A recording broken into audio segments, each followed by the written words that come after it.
السلام علیکم ورحمۃ اللہ وبرکاتہ ومغفرہ۔ قال اللہ تعالی فی القرآن المجید والفرقان الحمید۔ اعوذ باللہ من الشیطان الرجیم، بسم اللہ الرحمن الرحیم۔ والعصر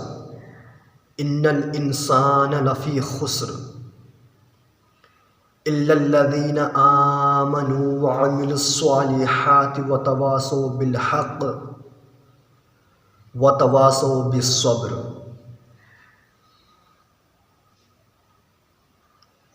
اللہ رب العزت قرآن پاک میں سورۃ العصر میں ارشاد فرماتا ہے، اس زمانہ محبوب کی قسم کہ بے شک انسان ضرور نقصان میں ہے، مگر جو ایمان لائے اور اچھے کام کیے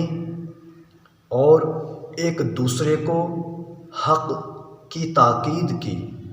اور ایک دوسرے کو صبر کی وصیت کی۔ اس کی تفسیر ہے کہ ان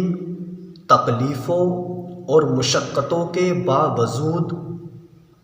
جو دین میں پیش آئے تو یہ لوگ نقصان میں نہیں ہیں، کیونکہ ان کی ساری زندگی نیکی اور اطاعت میں گزری اور یہ لوگ نفع پانے والے ہیں۔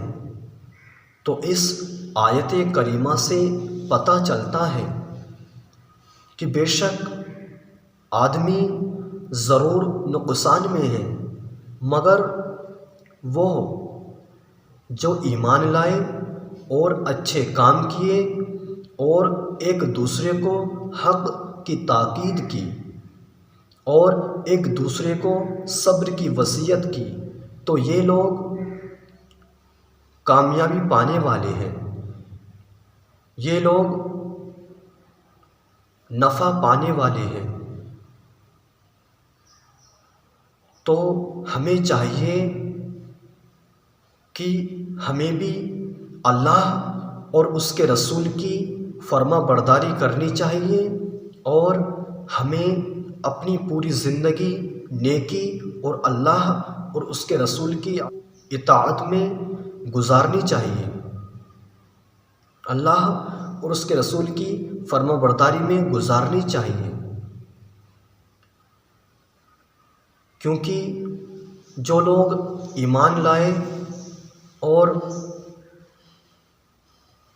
اچھے کام نہیں کیے، نمازیں نہیں پڑھی، روزے نہیں رکھے، زکوٰۃ نہیں دی اور اللہ اور اس کے رسول کی نافرمانی کی اور اللہ کی دی ہوئی روزی میں سے اللہ کی راہ میں خرچ نہیں کی، تو یہ لوگ نقصان میں ہیں۔ تو ہمیں چاہیے کہ ہمیں اللہ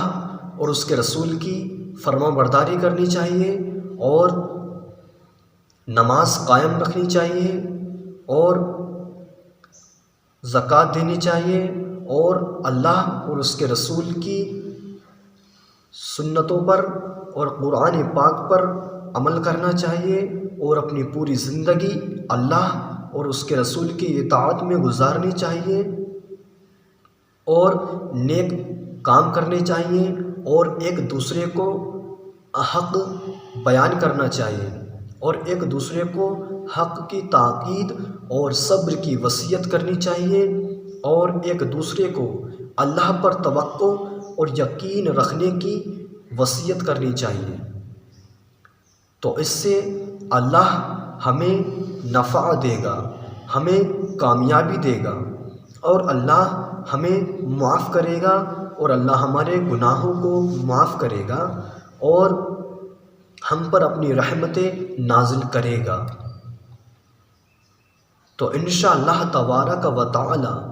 ہم اللہ اور اس کے رسول کی فرما برداری کریں گے اور اللہ اور اس کے رسول کے مطابق ہی اپنی زندگی گزاریں گے اور آپس میں مسلمان بھائیوں کی اصلاح کریں گے اور ان کو اچھی اچھی باتیں سکھائیں گے اور ایک دوسرے کو حق کی تاکید کریں گے اور ایک دوسرے کو صبر کی وصیت کریں گے اور نماز قائم کریں گے اور زکوٰۃ دیں گے اور روزے رکھیں گے اور اللہ کی دی ہوئی روزی میں سے اللہ کی راہ میں خرچ کریں گے۔ السلام علیکم ورحمۃ اللہ وبرکاتہ۔